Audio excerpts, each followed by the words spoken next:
Welcome back to Fuel Up Classic. Now if you haven't subscribed already, please do, because if you love classic cars, this is the channel for you. And very occasionally we also offer very sensible consumer advice as well, such as why you shouldn't buy a brand new Nissan Leaf or perhaps a Tesla Model 3, spend your money wisely and buy a 20-year-old 6.75 litre turbocharged Bentley instead.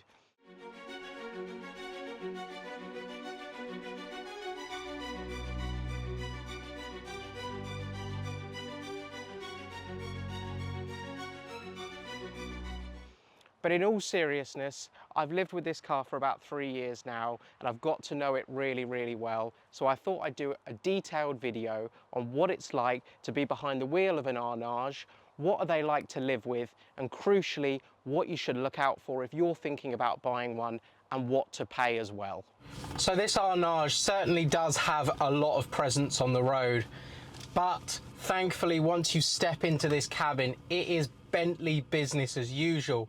Just because these cars now are relatively affordable, don't think that they skimped on any kind of quality with these things. And you have to consider that the Arnage, this particular Arnage actually, was manufactured in 2000 and it was a price tag of £155,000. Now when you consider the price of an average house back then was around £90,000, you start to realise just how expensive these cars were. So everything in here is so nice. There is acres of wood and leather. Every single thing you touch is hand-stitched soft leather or this beautiful walnut where the pattern matches all the way through. You've got the Bentley emblem embossed on the centre console here. These beautiful dials that are so clear to read, but they just look elegant. And that's exactly what you would want in a flagship Bentley. And 20 odd years on, it doesn't disappoint. It's still a really luxurious place to be. And everything about this car feels special, including the driving experience. So let's take the Arnage out on some of my absolute favourite roads, and I'll talk you through what it's like to drive this car and also what it's like to live with one of these things. We've got to talk about the realities of Arnage ownership. So from the moment you start the engine, you get that roar of the 6.75 litre turbocharged V8. It's so satisfying. But at idle, you can barely hear it. It is absolutely whisper quiet in here. And perhaps what's more impressive, and you might not expect it considering the Arnage is just such a massive car, is just how quick it is as well. So this Arnage develops just under 400 brake horsepower, and that's enough to take it from 0 to 60 in under 6 seconds and a top speed well in excess of 150 miles an hour. And when you consider just how big the Arnage is and the fact that you can seat 4 in comfort and have a boot full of luggage, that's pretty impressive performance figures. Yes, it's cliche, but it is very true that Rolls Royces were designed to be chauffeured in, but a Bentley is a driver's car. And although it shares a striking resemblance to the Rolls-Royce Silver Seraph, they might look very similar, but the Arnage was a step away for the first time in decades from the Rolls-Royce equivalent. The Seraph is a completely different animal. That was powered by BMW's V12 engine, and in general that's a much softer experience. It's a car that you'd want to be chauffeur driven in, but the Arnage is something that you want to drive yourself. That monstrous V8 up front and a slightly firmer ride and really good body control, considering this is a big heavy car, means that it's a driver's car. And I think that can surprise a lot of people, and it was certainly a huge step away from what Bentley had been offering for years and years before. The Arnage really was a game changer, and 20 odd years on, it doesn't disappoint. It's still a really special driving experience. And that's what you expect. That's why you buy these cars. It's why people bought them in the first place, and it's why people continue to buy them now, because they are special. And it still feels special. I don't care that this car is probably worth less than a brand new Ford Fiesta, because it certainly doesn't feel like that when I step inside here. But if you're thinking about getting an Arnage, you probably want to know what it's like to be behind the wheel. And I've been really lucky to live with this car for almost 3 years now. We've taken it on long journeys, and I've used it for really short journeys around town, and I've even been shopping in the car. And I've picked people up from the train station when you want to make a bit of a statement. We'll take the Arnage. And that's what the car's all about. It makes you feel so special, and I don't care whether I'm driving 2 miles down the road or I'm doing 200 miles. I still step out of this car with a huge grin on my face, and that is exactly what classic car ownership should be all about. It's not about performance figures. It's not about how much a car is worth. It's about how it makes you feel. How it makes you feel when you drive it, and how it makes you feel when you look at it. And the Arnage, for me, never fails to disappoint. This car was a boyhood dream. I had a poster of the Arnage on my wall as a child, and you can have some fun with this car as long as you remember that it is a very, very big, heavy car.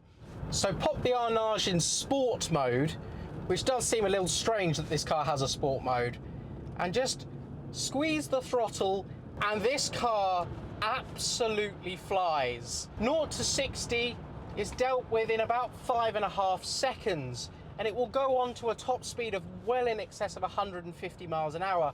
So you are never ever felt like you are wanting for more power. This isn't even the most powerful Arnage. The later models, the Arnage T as it's termed, well, they came in either 450 or nearly 500 brake horsepower form, and they have truly electrifying performance. So if you want something that's really going to pin you into the back of your seat and you don't mind paying a bit of a premium, the Arnage T is the one to go for. But for me, this car is perfectly adequate. In fact, it's beyond adequate. This car is powerful. There's no two ways about it. It is a powerful car, and everything in here is so well put together.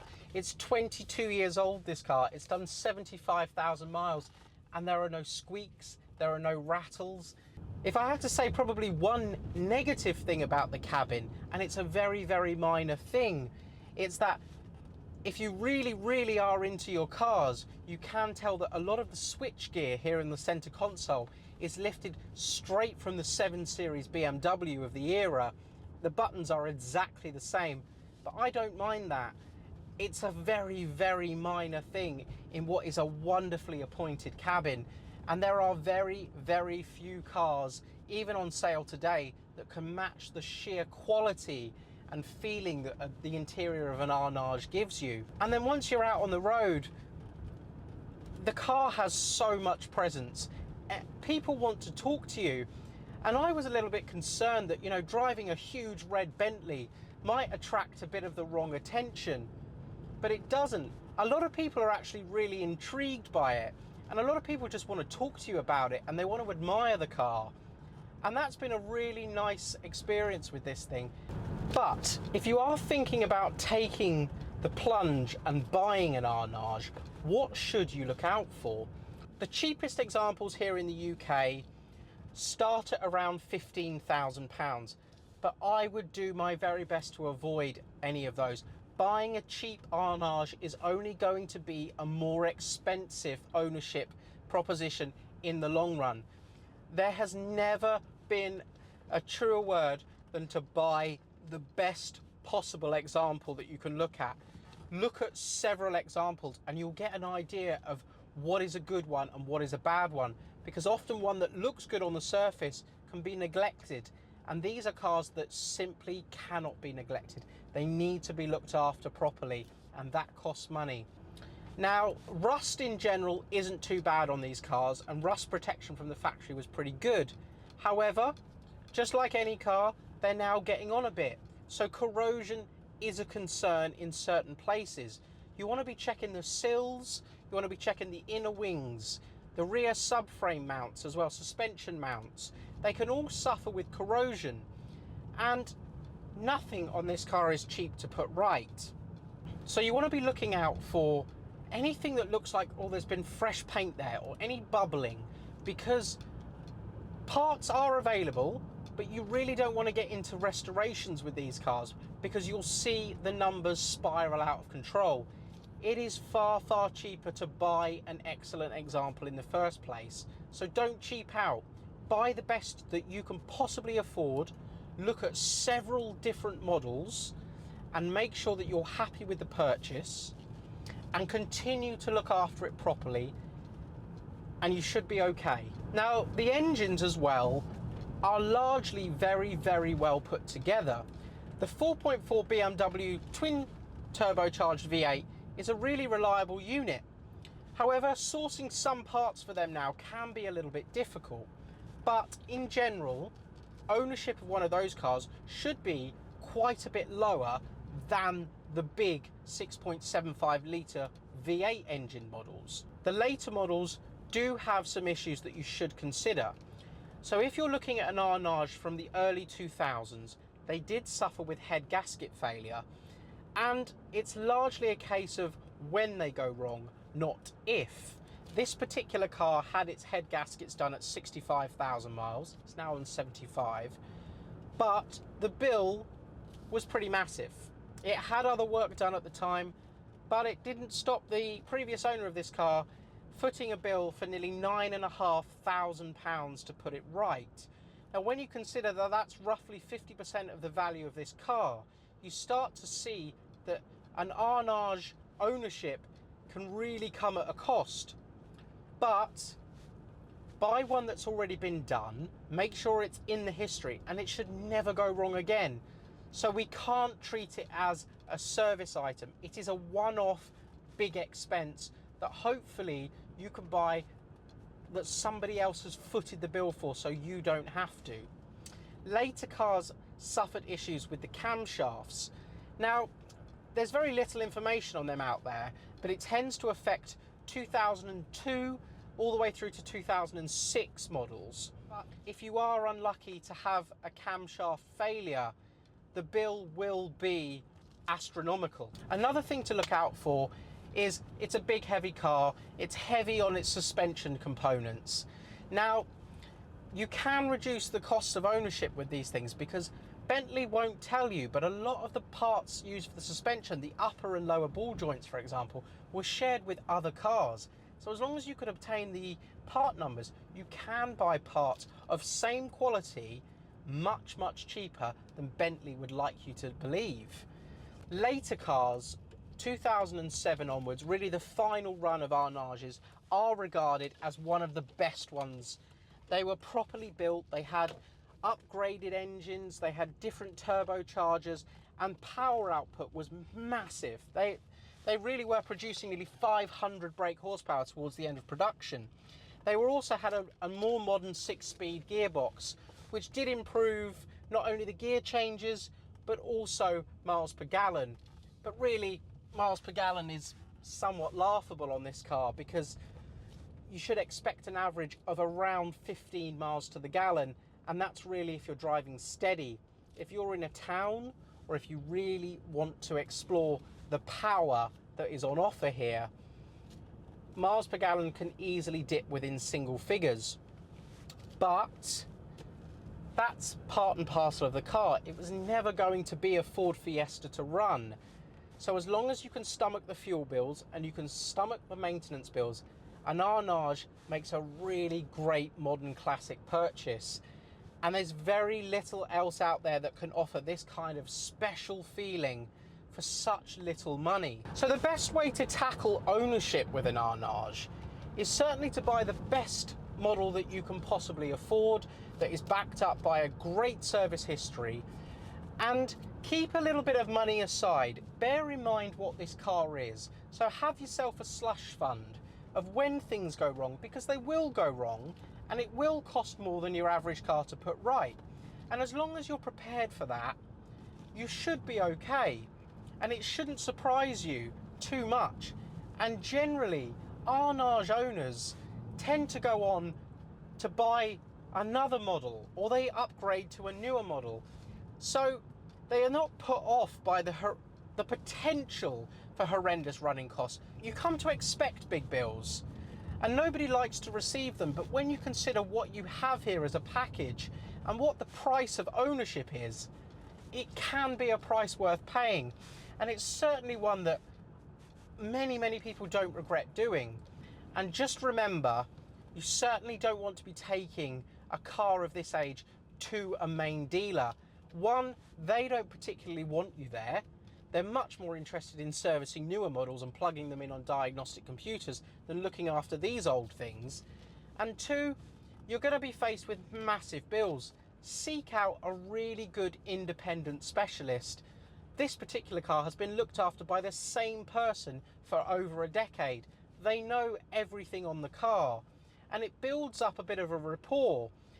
And that to me is invaluable. Not only are you paying less to maintain your car, but you're getting a far more personal experience than what a main dealer can offer you.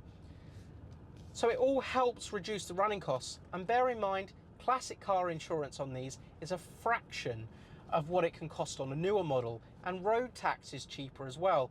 So you can try and do a little bit of man maths to justify essentially what is a massive, thirsty, potentially ruinous ownership experience. But it can also be one of the most rewarding and fantastic cars that you'll ever have. So you have to weigh up the balance of whether it's worth it.